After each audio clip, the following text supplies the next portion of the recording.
Baiklah, Assalamualaikum warahmatullahi wabarakatuh. Perkenalkan, nama Ibu Aini Rahma, Ibu dari Pendidikan Geografi Fakultas Tarbiyah UIN Suskaryau. Nah, di sini Ibu akan sedang melaksanakan PPL bersama adik-adik sekalian, dan di sini Ibu akan masuk untuk mengajar adik-adik pada mata pelajaran geografi. Nah, sebelum kita mulai pembelajaran kita hari ini, marilah kita membaca doa agar pembelajaran kita hari ini dilancarkan. Berdoa mulai. Berdoa selesai. Nah, sebelum kita memulai pelajaran, Ibu masih belum kenal dengan adik-adik semua, maka nanti setelah ini bisa di absen ya. Bisa absennya dijalankan dengan ngechat Ibu atau japri Ibu bilang hadir. Nah, sebelumnya Ibu mau nanya adik-adik apa kabar? Sehat dan semoga tetap sehat. Nah, sebelum kita memasuk ke pembelajaran kita hari ini, kita akan masuk ke materi kita pada pembelajaran sebelumnya, yaitu pada materi perkembangan bumi dan sejarah kehidupannya. Nah, kita bahas secara kilas. Apa sih perkembangan bumi yang adik-adik ketahui? Ya, yang pertama ada zaman Prakambrium, ada zaman Paleozoikum, ada zaman Mesozoikum, ada zaman Neozoikum. Nah, itu semua adalah perkembangan atau sejarah dari berkembangnya bumi kita dan alam semesta kita ini. Nah, selanjutnya kita akan masuk pada pembelajaran teori perkembangan bumi. Nah, untuk apa sih kita belajar teori perkembangan bumi ini? Nah, apa sih untungnya? Apa sih kaitannya? Ada yang tahu nggak? Nah, Ibu beritahu. Nah, kenapa kita belajar? Karena kan kita ini hidup di dunia nih. Nah, pada masa kita hidup ini kita nggak tahu gimana tempat kita hidup ini. Nah, disitulah kita belajar dari teori perkembangan bumi. Kenapa teori itu kita pelajari? Nah, teori itu kan cuman sekedar teori nih. Ada teori yang bisa masuk akal, ada teori yang nggak masuk akal. Nah, kalau kita melihat dari teori-teori ini, kita lebih masuk kepada teori pergeseran lempeng. Nah, di mana teori ini dipakai dalam kehidupan sehari-hari kita dan ada dampaknya tuh yang kita rasakan. Seperti gempa tektonik, seperti gunung api, patahan, lembah, gunung, longsor, dan lain-lain sebagainya. Nah, selanjutnya kita akan belajar pada materi kita hari ini, yaitu teori perkembangan bumi. Yang pertama, kompetensi dasar 3.4 menganalisis dinamika planet bumi sebagai ruang kehidupan. 4.4 menyajikan karakteristik planet bumi sebagai ruang kehidupan dengan menggunakan peta, bagan, gambar, tabel, grafik, video, atau animasi. Nah, selanjutnya yaitu tujuan pembelajaran. Nah, di sini tujuan pembelajaran kita itu yang pertama, mensyukuri karya Sang Pencipta yang terlibat aktif dalam proses pembelajaran kita, memiliki rasa ingin tahu, teliti dan melakukan pengamatan dan bertanggung jawab dalam menyampaikan pendapat. Nah, apa yang terjadi di alam semesta kita ini itu adalah ciptaan dari Yang Maha Kuasa, yaitu Allah dan Tuhan. Nah, selanjutnya yaitu mendeskripsikan sejarah perkembangan bumi. Yang kedua, mengklasifikasi tentang teori perkembangan bumi. Nah, selanjutnya sejarah perkembangan bumi. Nah, baik, kita lanjut, yaitu pada sejarah perkembangan bumi. Nah, yang pertama pada masa Arkeokum merupakan masa awal. Maksudnya masa awal di sini itu masa pertama kali bumi itu terbentuk. Nah, bumi itu terbentuk pada masa Arkeokum. Nah, dari kulit bumi, kondisi bumi waktu itu masih belum stabil dan belum ada kehidupan. Nah, kira-kira itu tuh terjadi pada 3,8 miliar tahun yang lalu. Nah, yang kedua, pada masa Paleozoikum, artinya zaman bumi purba, di mana pada masa ini ketika permukaan bumi itu mulai terbentuk, adanya hidrosfer, atmosfer. Pada zaman ini sudah mulai ada tanda-tanda kehidupan, namun organisme yang bersel tunggal yang kemudian berkembang menjadi organisme bersel banyak. Zaman ini ditandai dengan munculnya kehidupan darat yang berasal dari air. Nah, selanjutnya yaitu pada masa Mesozoikum. Nah, pada masa ini bumi mengalami perkembangan yang pesat dengan ditandai dengan munculnya hewan bertubuh besar seperti dinosaurus. Nah, selanjutnya pada Neozoikum, yaitu zaman bumi baru, di mana pada zaman ini terbagi dua zaman, yaitu zaman tersier dan zaman kuarter. Nah, dibedakan menjadi dua kala, yaitu kala Pleistosen dan kala Holosen. Nah, selanjutnya yaitu klasifikasi teori perkembangan bumi. Yang pertama yaitu ada teori kontraksi, yang kedua ada teori Laurasia Gondwana, yang ketiga ada teori pengapungan benua, dan yang keempat ada teori tektonik lempeng.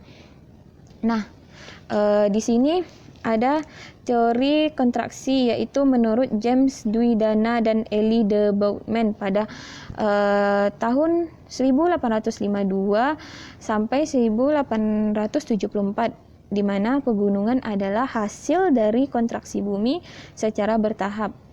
Pengerutan terjadi di dalam bumi sehingga menghasilkan bentukan-bentukan yang tidak merata. Nah, ini ada gambarnya nih. Ada gambar A dan B. Nah, di gambar AB ini pada awalnya kan bumi itu bentuknya bagus tuh. Nah, lama-kelamaan bumi itu mengalami pengerutan dan bentukan-bentukannya itu tidak merata. Nah, selanjutnya pada teori Laurasia Gondwana. Nah, di sini ada gambar Laurasia dan Gondwana, di mana ini nih daerahnya itu, benuanya itu bergerak. Nah, itu tuh menurut Edward Swiss pada tahun 1885. Ratusan juta tahun yang lalu terdapat dua benua raksasa, yaitu Gondwana dan di daerah selatan dan Laurasia di daerah utara, di mana benua ini senantiasa bergerak hingga saat ini. Nah, yang selanjutnya teori pengapungan benua. Nah, di sini menurut Alfred Wegener tahun 1915 pada mulanya terdapat satu benua saja yang sangat besar disebut dengan benua Pangea. Nah, benua kita yang paling besar itu disebut dengan Pangea. Dia itu termasuk benua yang paling pertama. Nah, benua Pangea ini mengalami pergerakan dan terpecah sampai pada posisi benua-benua saat ini. Dan benua kita saat ini menjadi banyak. Nah, selanjutnya yaitu bukti bahwa bumi pernah bersatu. Nah, bumi ini pernah bersatu. Nah, dilihat dari mana? Dilihat dari kesamaan garis pantainya nih. Nah, di sini ada nih gambarnya, bisa dilihat. Yang pertama benua Amerika bagian selatan dan benua Afrika. Itu tuh. Dan yang kedua benua Amerika Utara dan Eropa bagian barat. Yang ketiga benua Afrika dan Asia bagian barat. Nah, ada juga kesamaan fosilnya nih, di mana Afrika, India, Amerika, Antartika, Australia itu tuh memiliki kesamaan. Yang pertama fosilnya Cycnonatus di Amerika Selatan dan Afrika, itu tuh sama fosilnya. Yang kedua Mesosaurus, nah di mana itu tuh di daerah Amerika dan Afrika. Yang ketiga nah, selanjutnya yaitu Lithosaurus, yaitu berada di Afrika, India, dan Antartika. Nah, yang keempat Colocepteris berada di negara Afrika, Amerika Selatan, dan India. Nah, selanjutnya yaitu kesamaan jenis batuan. Nah, bisa tuh dilihat dari kesamaan jenis batuannya, di mana pegunungan Appalachia di Atlantika serupa dalam hal struktur dan umur batuannya dengan pegunungan di Kepulauan Inggris dan Skandinavia. Nah, selanjutnya yaitu teori lempeng tektonik. Nah, pada teori ini menurut Kenzie dan Robert Parker, kerak bumi yang pecah menjadi bagian-bagian yang kecil akibat adanya aliran panas di bawah lapisan permukaan bumi. Nah, nih ada gambarnya, bisa dilihat nih gambarnya. Nah, selanjutnya yaitu pergerakan lempeng tektonik. Nah, di sini ada gambar dari gerakan konvergen. Nah, di mana gerakan konvergen ini lempeng yang saling bertumbukan. Nah, di mana dia tuh searah tapi dia saling bertumbukan tuh. Nah, itulah yang disebut dengan gerakan konvergen. Selanjutnya yang kedua ada gambar yaitu divergen. Itu sama dengan gerakan divergen di mana lempeng itu saling menjauh. Nah, tengok yang satunya ke kanan, yang satunya ke kiri. Nah, itu tuh dia tuh saling menjauh. Selanjutnya gerakan transform yaitu lempeng yang saling berpapasan dan bergeser. Nih, dia tuh berpapasan tapi dia saling bergeseran gitu. Nah, selanjutnya kita lanjutkan dengan bentukan muka bumi pada batas lempeng konvergen. Nah, di sini ada gambarnya, ada lempeng samudra, retakan, tanggal dasar samudra, lempeng samudra, palung, lempeng benua. Nah, di mana lempeng benua atau disebut dengan jalur pegunungan Himalaya. Nah, lempeng samudra serangkaian gunung api yang arahnya sejajar palung. Nah, lempeng benua dan lempeng samudra yaitu bentukan prisma dan busuk kepulauan gunung api. Nah, selanjutnya kita masuk pada bentukan muka bumi pada batas lempeng divergen. Nah, di sini terlihat kan gambarnya.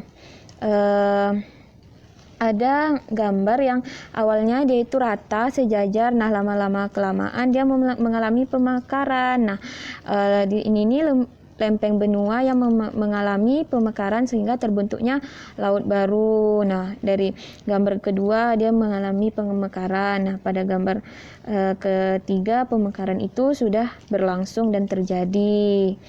Nah, selesai.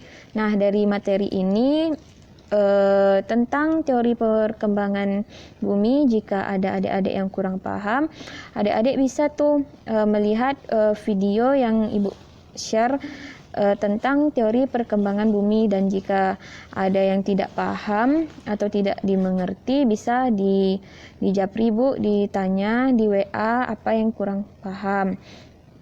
Nah, Ibu juga ada tugas LKPD, mohon dikerjakan dan dikumpulkan dalam bentuk PDF, ditulis tangan pada buku catatan. Nah, lebih dan kurang Ibu mohon maaf. Ibu akhiri dengan Assalamualaikum warahmatullahi wabarakatuh.